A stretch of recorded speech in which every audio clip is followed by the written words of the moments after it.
مجھے کہتے ہو کوفت ہو رہی ہے، لیکن بات سمجھانا ضروری ہے ینگر جنریشن کو۔ پیپلز پارٹی کے بارے میں پتہ کیا نعرہ لگتا تھا؟ پیپلز پارٹی بلے بلے ادھے کنجر ادھے تلے۔ ہمارے احمد ہیں لاہور سے، وہ کہتے ہیں تحریک انصاف، مسلم لیگ نون اور پیپلز پارٹی ملک کی اہم سیاسی جماعتیں ہیں، مگر تینوں کے درمیان سیاسی و نظریاتی مخالفت بلکہ دشمنی عروج پہ پہنچ چکی۔ اب تو ایک دوسرے کا نام لیتے ہوئے ان جماعتوں کے رہنماؤں کے چہروں کے جو تاثرات ہوتے ہیں وہی سب کچھ بیان کر رہے ہیں۔ میرا سوال یہ ہے کہ سیاسی مخالفت میں یہ شدت پاکستان کا فائدہ کر رہی ہے یا نقصان؟ ہمارے ساتھ پہلی بات ہوئی ہے کہ نئی بات نہیں ہو رہی، اس سے بھی زیادہ میں اگر آپ کو بتاؤں تو آپ کے علم میں اضافہ کرنے کے لیے، علم میں مجھے کہتے ہو کوفت ہو رہی ہے، لیکن بات سمجھانا ضروری ہے ینگر جنریشن کو۔ پیپلز پارٹی کے بارے میں پتہ کیا نعرہ لگتا تھا؟ پیپلز پارٹی بلے بلے ادھے کنجر ادھے تلے، اور جواباً یہ کیا نعرے لگاتے تھے وہ تو پھر ماشاءاللہ ظاہر ہے جہلے تھے۔ تو یہ نئی بات نہیں ہے۔ تحریک پاکستان کون سا چپڑ کناتیا پاکستان کو اپوز نہیں کرتا رہا؟ آج وہ پاکستان کے ٹھیکیدار اور مامے ہیں۔ قائد اعظم محمد علی جناح جیسے عالی شان آدمی کے لیے وہ کیا زبان استعمال کرتے رہے، مجھے تو بولتے ہوئے شرم آتی ہے، کتابوں میں موجود ہے پڑھنے۔ تو یہ آپ کی روایت ہے بھائی، اس کی وجہ آپ کے پیچھے صدیوں کی تاریخ ہے غلامی کی۔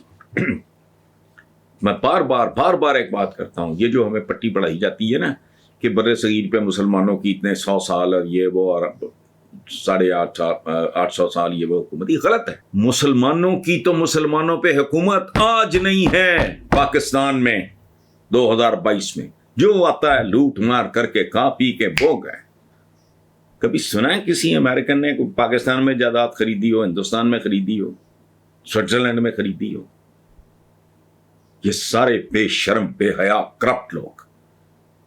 دیکھو بعض اوقات یہ نہیں پتا ہوتا کہ قاتل کون ہے اور یہ ہے اور وہ ہے، لاش تو پڑی ہوتی ہے۔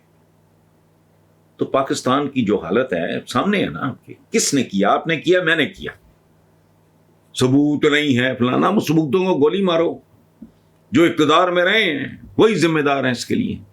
سو اگین وہی بات کہ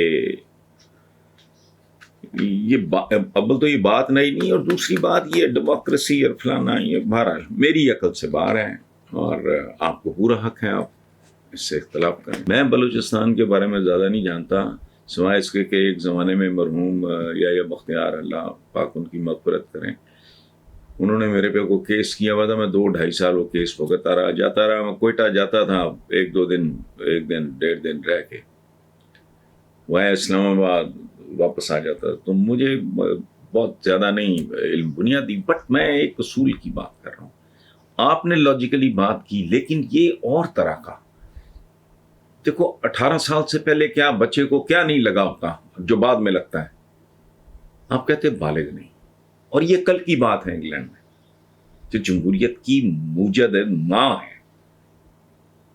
تو یہ رائے دینا مطلب یہ بڑی عجیب و غریب بات، مجبوریوں میں جکڑے ہوئے لوگ، جہالتوں میں جکڑے ہوئے لوگ، تعصبات میں جکڑے ہوئے لوگ، اور بے تحاشا کک اپنے پلے نہیں ہے۔ پنجاب کی حد تک میں جانتا ہوں تھانے کچہری کا خوف ہے، یہ بدماش ہے، یہ کان ٹوٹا ہے، یہ تنگ کرے گا، یہ جھوٹا پرچہ کرا دے گا، یا اس کا کوئی چمچہ جھوٹا پرچہ کرا دے گا۔ اور میرا ایک اور جملہ وہ کافی وائرل رہا اب تک ہے، کچھ لوگ تانے کے طور پہ میرے لیے استعمال کرتے ہیں کہ بھائی یہ ووٹ لے کر نہیں چھین کر آتے ہیں۔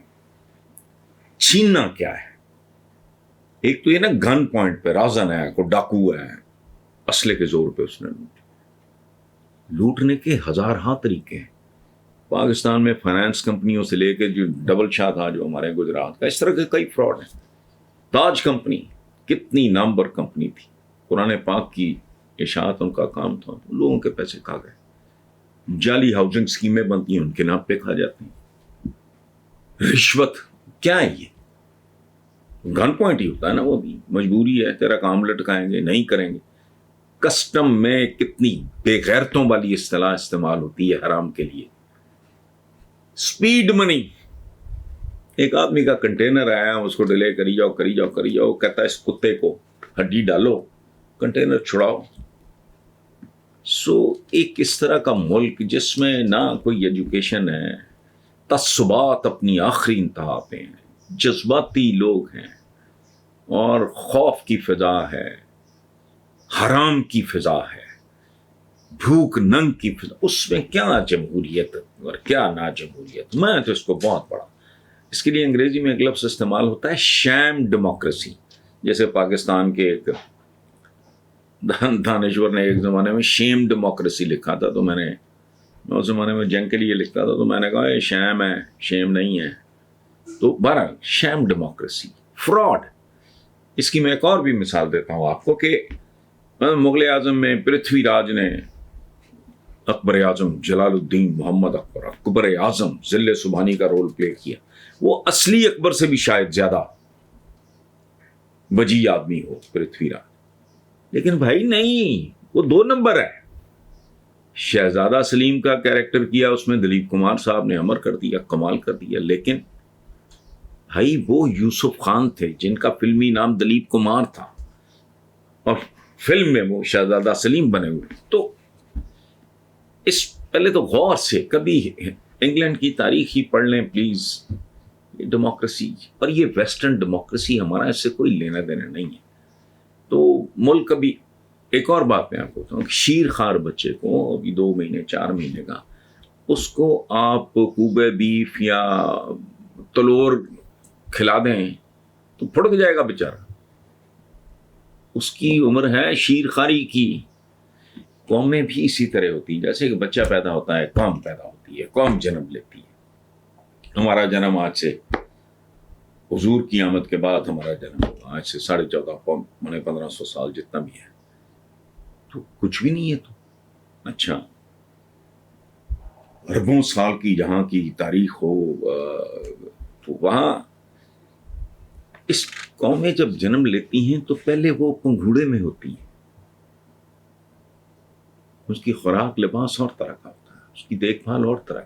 پھر بتدریج چھوٹی عمر, لڑکپن, یہ وہ, پھر ٹین ایج کے بعد پھر 20s 30s 40s جوانی کا, پھر ڈھلان شروع ہوتی ہے. اور یہ اس کے ساتھ ساتھ ان کے مزاج بدلتے ہیں. مثلاً کو بندہ جو گوشت کے علاوہ کوئی چیز پسند نہیں کرتا, وہ بھی اگر اس کو عقل ہوگی تھوڑی سی 60-70 پہ جا کے گوشت کی کوانٹٹی ریسٹرکٹ کر دے گا, کم کر دے گا. ہر چیز ہر ایک کے لیے نہیں ہوتی. ہم بحیثیت قوم آج بھی پنگھوڑے میں ہیں, پنگھوڑے سے نہیں نکلے.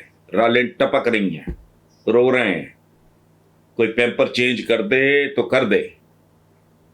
وہ اس ملک کا ہماری جو بحیثیت اجتماعی میں بات کر رہا ہوں قوم کے طور پہ, ہم تو ابھی نیپیوں شیپیوں کی کیا جمہوریت شمولیت. قوم میچور ہو, آدمی انڈیپینڈنٹ ہو, اس کا نہ کوئی سماجی مسئلہ ایسا ہو, نہ کوئی مالی مسئلہ, وہ لوگوں پہ ڈپینڈنٹ نہ ہو. اسے تھانہ کچہری ہسپتال میں داخلے کے لیے کسی کنٹوٹے کی گنڈے کی ضرورت نہ ہو, کسی چودھری کی, کسی خان کی, کسی سردار کی. وہ تو جمہوریت ہے. یہ کیا ہے جو مرضی کرنے, لیکن اصولاً بات آپ کی ٹھیک ہے.